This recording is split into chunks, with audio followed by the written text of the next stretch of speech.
আসসালামু আলাইকুম। এটেন বাংলা সংবাদে সবাইকে স্বাগত জানাচ্ছি। আমি নাজমুল হাসান। শুরুতেই বিআরবি কেবল সংবাদ শিরোনাম। মূল্যস্ফীতির কারণে নিত্যপণ্যের দাম বাড়লেও নিয়ন্ত্রণের চেষ্টা করছে সরকার, বললেন প্রধানমন্ত্রী। কর্মসংস্থান বাড়াতে শ্রমঘন শিল্প এলাকা গড়ে তোলার তাগিদ।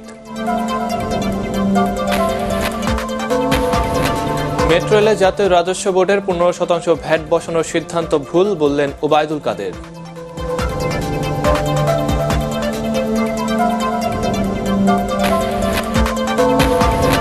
এবং 40 বছরে যে কাজ হয়নি গেল 4 বছরে তার চেয়ে বেশি হয়েছে, দাবি মেয়র তাপসের। বিনিয়োগের অভাবে শৃঙ্খলা আনা যায়নি গণপরিবহনে।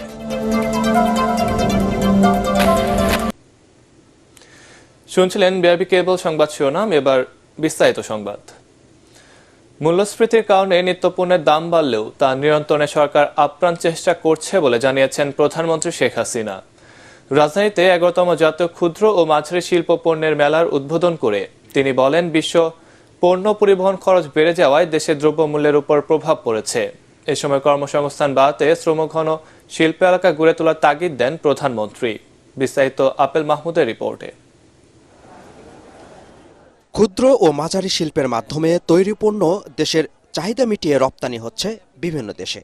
এ খাতে নিয়ন্ত্রণ হয় দেশের অর্থনীতির ৭০%, যা মোট শিল্প কর্মসংস্থানের প্রায় 85%। কর্মসংস্থানের মাধ্যমে বেকারত্ব দূর করতে রাজধানীতে শুরু হয়েছে 7 দিনের 11তম জাতীয় ক্ষুদ্র ও মাঝারি শিল্প পণ্য মেলা। বঙ্গবন্ধু আন্তর্জাতিক সম্মেলন কেন্দ্রে 350-এরও বেশি প্রতিষ্ঠানের স্টল নিয়ে আয়োজিত মেলার উদ্বোধন করেন প্রধানমন্ত্রী শেখ হাসিনা। অনুষ্ঠানে 7 জন ক্ষুদ্র, মাঝারি ও স্টার্ট আপ উদ্যোক্তাকে ক্রেস্ট ও সম্মাননা সনদ তুলে দেন তিনি। দেশীয় পণ্যের প্রসারে এসএমই মেলার গুরুত্ব তুলে ধরে প্রধানমন্ত্রী আশা করেন, অর্থনৈতিক উন্নয়নে বিশেষ ভূমিকা রাখবে ক্ষুদ্র ও মাঝারি উদ্যোক্তারা। কোনো মতে একটা পাশ করি চাকরির পিছনে ছুটে না বেরিয়ে নিজে উদ্যোক্তা হয়ে নিজেই চাকরি দেবার যোগ্যতা অর্জন করতে হবে। এসি ফাউন্ডেশনকে এটা খেয়াল রাখতে হবে, শিল্প মন্ত্রণালয়কে এটা খেয়াল রাখতে হবে যে শ্রম ঘন শিল্প যেন আমাদের দেশে গড়ে ওঠে, কারণ আমার দেশের মানুষকে কাজ দিতে হবে। বিশ্ব পরিস্থিতি খারাপ না হলে মাথাপিছু আয় আরো বাড়ত বলে জানান প্রধানমন্ত্রী। বলেন, মূল্যস্ফীতি নিয়ন্ত্রণে কাজ করছে সরকার। রপ্তানি বন্ধ, আমদানি বন্ধ, এই যে স্থবিরতা ছাড়া বিশ্ব অর্থনীতিকে আজকে মূল্যস্ফীতি এবং নানা রকম সমস্যার সৃষ্টি করেছে। বাংলাদেশও কেবল আমরা এগিয়ে যাচ্ছিলাম, কিন্তু এই ধাক্কাটা আজকে আমাদের উপরে এসে পড়েছে। বিদেশে প্রত্যেকটা জিনিসের দাম, যেগুলো আমাদের আমদানি করতে হয়, সবকিছুর দাম বেড়েছে, যার একটা প্রভাব আমাদের দেশে পড়ছে, যেটা মূল্যস্ফীতিতে বিরাটভাবে বাধা সৃষ্টি করছে। মূল্যস্ফীতি বৃদ্ধি পেয়েছে, যদিও এটাকে আমরা আরো নিয়ন্ত্রণ করবার আপ্রাণ চেষ্টা করছি। দেশে বিদেশি বিনিয়োগ বাড়াতে অর্থনৈতিক কূটনীতির দিকে দৃষ্টি দিতে আবারও জোর দেন সরকার প্রধান। আমাদের কূটনৈতিক মিশন যেগুলি আছে, অ্যাম্বাসি আছে, তাদেরকে আমি নির্দেশ দিয়েছি, তাদেরও পদক্ষেপ নিতে হবে যে যে দেশে আছেন সেই দেশের চাহিদা কি, সেই চাহিদা অনুযায়ী কোন কোন পণ্য আমরা উৎপাদন করতে পারি, আমরা রপ্তানি করতে পারি। পাশাপাশি আমাদের বিনিয়োগ যাতে আসে, বিদেশ থেকে যেন এখানে বিনিয়োগ আসে। আমাদের দক্ষ জনশক্তি আছে, কাজে সেই বিনিয়োগ করেও যেন তারা রপ্তানি করতে পারে। কাজে এই দিকটাই তারা আরো ব্যবসা বাণিজ্যের প্রসার যাতে করতে পারে, সেই বিষয়টা ইতিমধ্যে আমরা নির্দেশ দিয়েছি, সেইভাবেই কিন্তু কাজ করছে। পরে মেলার বিভিন্ন স্টল ঘুরে দেখেন প্রধানমন্ত্রী। সকাল 10টা থেকে রাত 9টা পর্যন্ত সবার জন্য উন্মুক্ত থাকবে মেলা প্রাঙ্গণ। চলবে 25 মে পর্যন্ত। Apple Mahmud, ATN Bangla, Dhaka. Metro রেলে জাতীয় রাজস্ব বোর্ডের 15% ভ্যাট বসানোর সমালোচনা করে সড়ক পরিবহন ও সেতু মন্ত্রী ওবায়দুল কাদের বলেছেন, জনপ্রিয় এই পরিবহনে ভ্যাট বসানোর সিদ্ধান্ত ভুল। ব্র্যান্ডিং অন মেট্রো রেল অনুষ্ঠানে ঢাকা শহরে জরাজীর্ণ পরিবহন নিয়ে নিজের আক্ষেপও জানান তিনি। পরে সাংবাদিকদের প্রশ্নের জবাবে মন্ত্রী বলেন, আন্দোলনে ব্যর্থ হয়ে বিএনপি এখন মানসিক সমস্যায় ভুগছে। আরো জানাচ্ছেন ইয়াসিন রানা।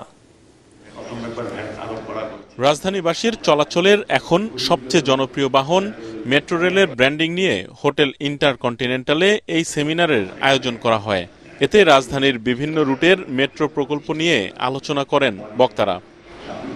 এ সময় ফার্মগেটে আনোয়ারা পার্ক থেকে মেট্রোর অফিস সরানোর অনুরোধ করেন ঢাকা উত্তরের মেয়র আতিকুল ইসলাম। সুন্দর মেট্রো রেল হয়ে গেছে, কিন্তু আনোয়ারা পার্কটি আমরা সেদিন বুঝলাম যে এখানে ফার্মগেটে বলে কোনো দোকানপাট নাই, এজন্য আনোয়ারা মাঠটিকে দোকানপাট করার জন্য এখানে যেন মাল্টি কমপ্লেক্স হয়। বিনয়ের সাথে অনুরোধ করব এই আনোয়ারা পার্কটিকে অবশ্যই আমরা যেন খেলার মাঠ করতে পারি। যত শীঘ্রই যদি আমাদেরকে হ্যান্ডওভার করে দেওয়া হয় আমরা আবার সবুজায়ন করে দিব। প্রধান অতিথির বক্তব্যে সড়ক পরিবহন ও সেতুমন্ত্রী ওবায়দুল কাদের বলেন, পৃথিবীর অন্যতম অবসবাসযোগ্য শহর ঢাকা, কিন্তু দেশের উন্নয়নের সাথে এর হিসেব মেলে না। তিনি বলেন, আফ্রিকার গরিব দেশেও উন্নত মানের বাস চলে, অথচ ঢাকা শহরে চলে জরাজীর্ণ বাস।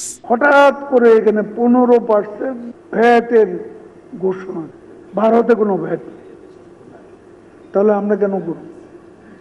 আমি মাননীয় প্রধানমন্ত্রীকে বিষয়টি জানিয়েছি যে এনবিআর এর এই সিদ্ধান্ত, this is not right, this is wrong decision. অনুষ্ঠান শেষে সাংবাদিকদের প্রশ্নের জবাবে ওবায়দুল কাদের বলেন, উপজেলা নির্বাচনে 30 থেকে 40% ভোট পড়লেও বিএনপির মিথ্যাচার বন্ধ হয়নি। তার দাবি, দলটির নেতারা আসলে মানসিক সমস্যায় ভুগছেন। আসলে বিএনপি এর নেতারা মানসিক ট্রমায় ভুগছে। নির্বাচন ঠেকাতে ব্যর্থ হয়ে তারা এখন প্রলাপ ভুগছে। বিএনপি আন্দোলনের নামে সহিংসতা করলে আইন শৃঙ্খলা বাহিনী ব্যবস্থা নেবে বলেও হুঁশিয়ারি দেন আওয়ামী লীগ সাধারণ সম্পাদক। ইয়াসিন রানা, এটিএন বাংলা, ঢাকা। কিরগিজস্তানের হামলার ঘটনায় কোনো বাংলাদেশি শিক্ষার্থী গুরুতর আহত হয়নি বলে জানিয়েছেন পররাষ্ট্রমন্ত্রী ডক্টর হাসান মাহমুদ।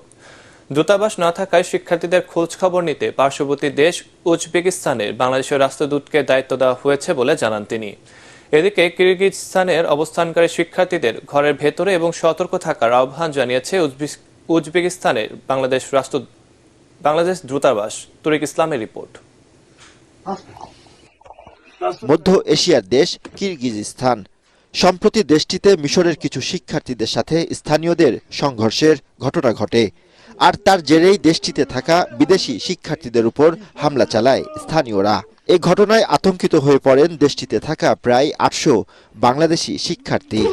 রাজধানীর প্রেস ক্লাবে ওভারসিজ করেসপন্ডেন্ট অ্যাসোসিয়েশন বাংলাদেশ আয়োজিত আলোচনা সভায় পররাষ্ট্রমন্ত্রী ডক্টর হাসান মাহমুদ জানান, কিরগিজস্তানের শিক্ষার্থীরা ভালো আছে, দেয়া হয়েছে বিশেষ নির্দেশনা। কিরগিজস্তানকে আমরা জানিয়েছি সেখানে যে বিদেশি ছাত্রদের উপর বিশেষ করে বাংলাদেশি ছাত্রদের উপর যে হামলা হয়েছে সেজন্য আমাদের ডিপ কনসার্ন আমরা ব্যক্ত করেছি। আমাদের রাষ্ট্রদূত আমাদের কিরগিজস্তানে নাই, উজবেকিস্তানে আমাদের রাষ্ট্রদূত আছে, রাষ্ট্রদূতকে সেখানে আমরা যেতে বলেছি এবং এখন পরিস্থিতি শান্ত আছে এবং কোনো বাংলাদেশি ছাত্র সিভিয়ারলি উন্ডেড হয়েছে বলে আমাদের কাছে সংবাদ আসেনি।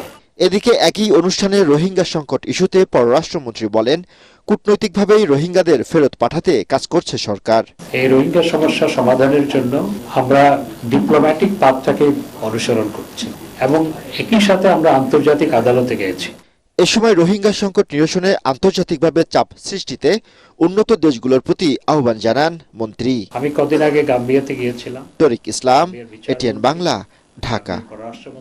বিশ্ব পরিস্থিতির দোহাই দিয়ে বাংলাদেশের নিত্যপণ্যের সীমাহীন দাম বৃদ্ধি, রিজার্ভ সংকট ও ক্ষমতাসীনরা নিজেদের দুর্নীতি লুটপাট আড়াল করতে চাইছে, এমন অভিযোগ করেছেন বিএনপির যুগ্ম মহাসচিব রুহুল কবির রিজভী। সম্প্রতি ফরিদপুরের মধুখালীতে মন্দিরে আগুন দেওয়ার ঘটনাকে কেন্দ্র করে হত্যাকাণ্ডের শিকার 2 শ্রমিক ও আহত 3 জনকে সহায়তা দিতে গিয়ে তিনি একথা বলেন।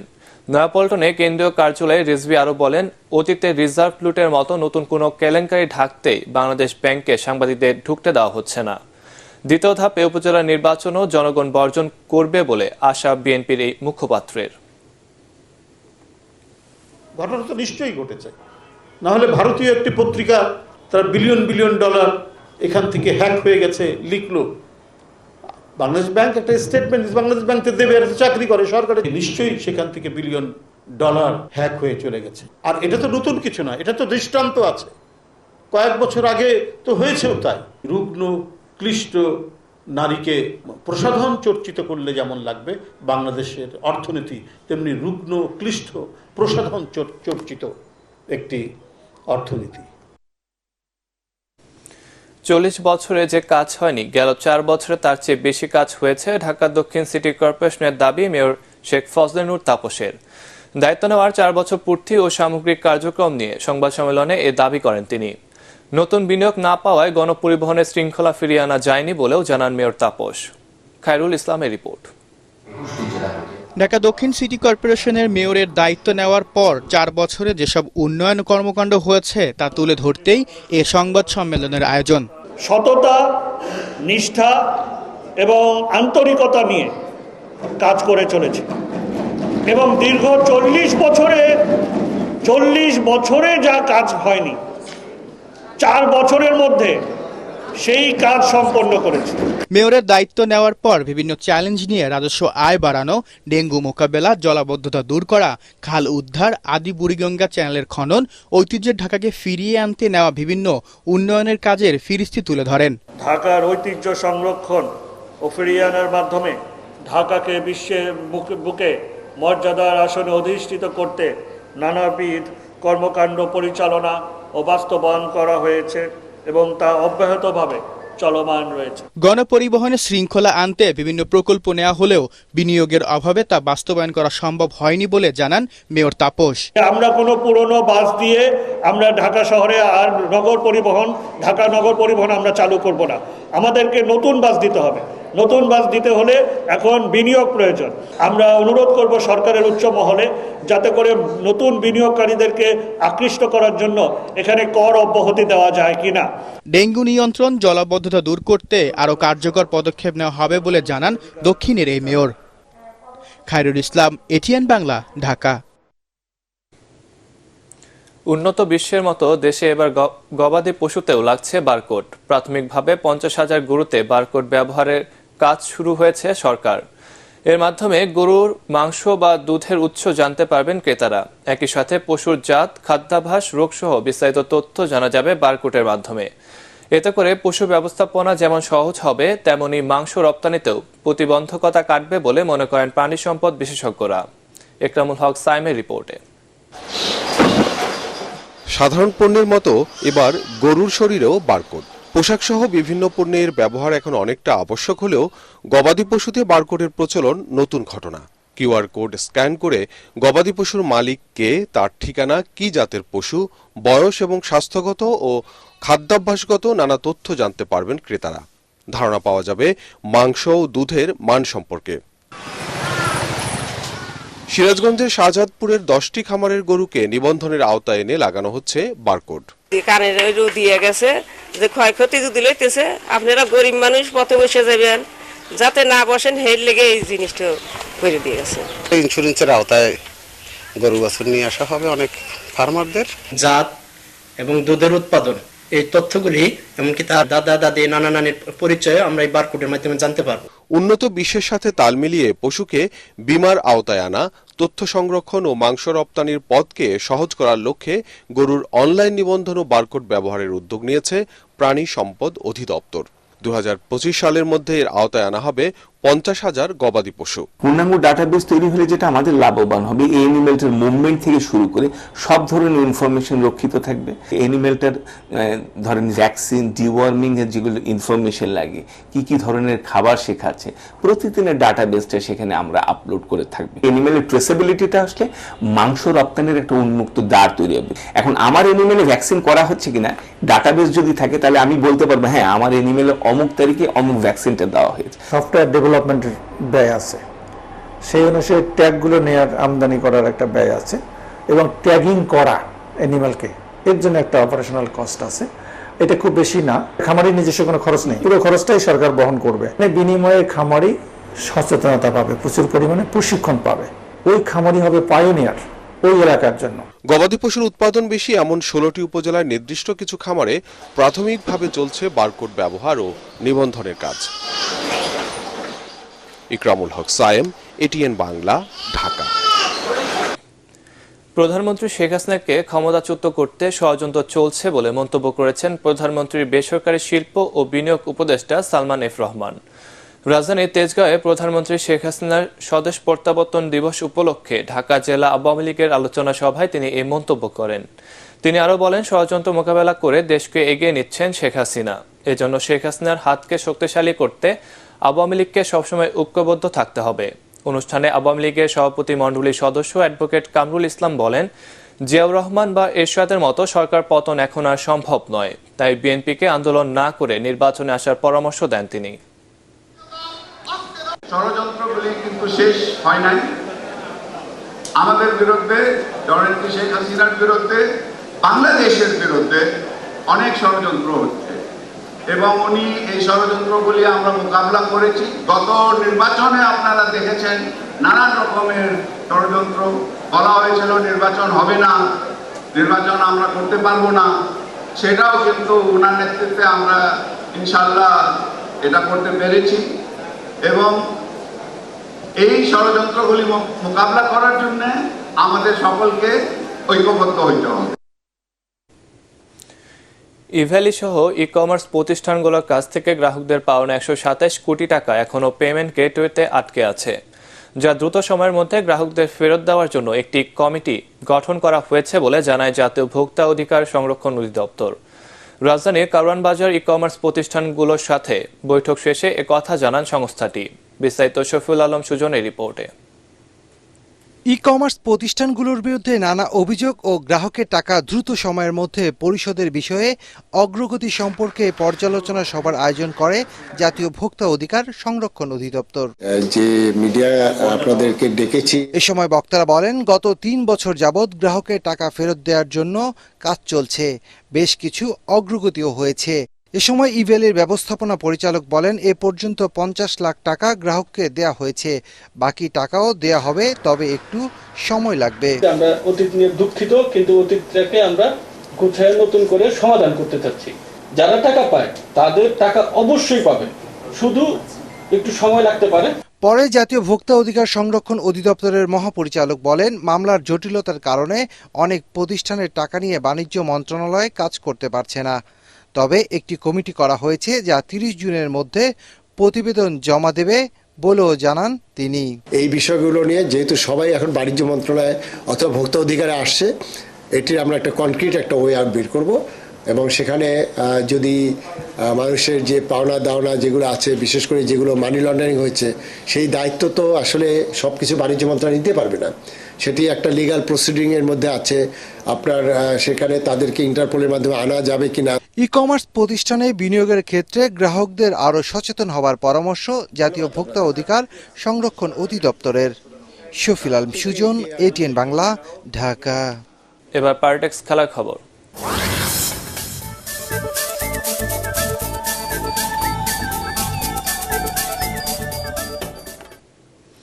বড় কোনো ট্রফি না জেতার আক্ষেপ রয়ে গেছে বাংলাদেশ দলের পেসার মুস্তাফিজুর রহমানের।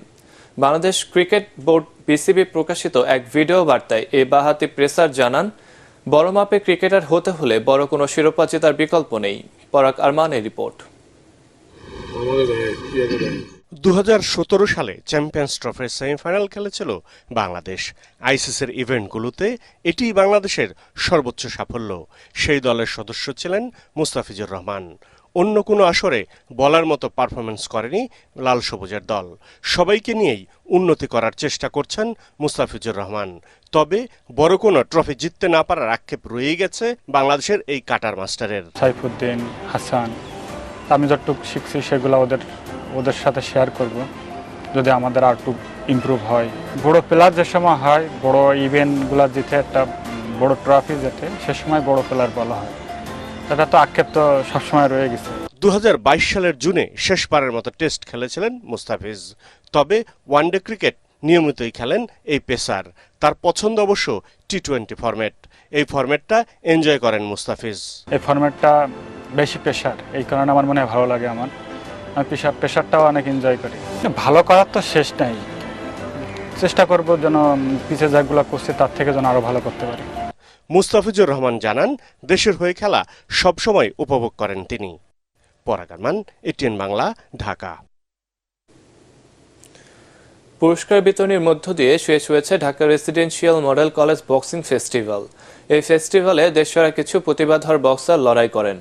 4 দিনের এই ইন্টারন্যাশনাল গেমস অ্যান্ড স্পোর্টস কার্নিভালে দেশের 108টি শিক্ষা প্রতিষ্ঠান বিভিন্ন খেলায় অংশ নেয়। সমাপনী দিনে যুব ও ক্রীড়া মন্ত্রী নাজমুল হাসান পাপন বিজয়ীদের পুরস্কৃত করেন। এ সময় উপস্থিত ছিলেন এএফ বক্সিং প্রমোশনের এমডি মোহাম্মদ আসাদুজ্জামান এবং ঢাকা রেসিডেন্সিয়াল মডেল কলেজের অধ্যক্ষ ব্রিগেডিয়ার জেনারেল কাজী শামীম ফরহাদ সহ অন্যান্যরা।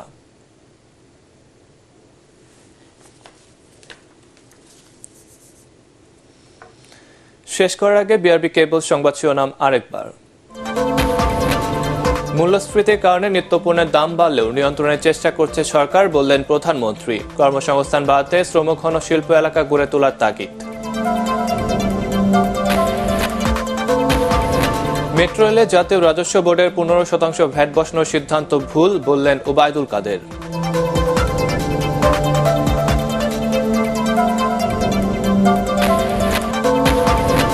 এবং 40 বছরে যে কাজ হয়নি গেল 4 বছরে তার চেয়ে বেশি হয়েছে, দাবি মেয়র তাপসের। বিনিয়োগের অভাবে শৃঙ্খলা আনা যায়নি গণপরিবহনে।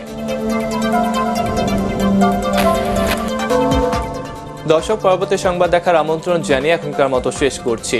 এটিএন বাংলা সংবাদ ইউটিউবে দেখতে ব্রাউজ করুন youtube/ATN বাংলা নিউজ।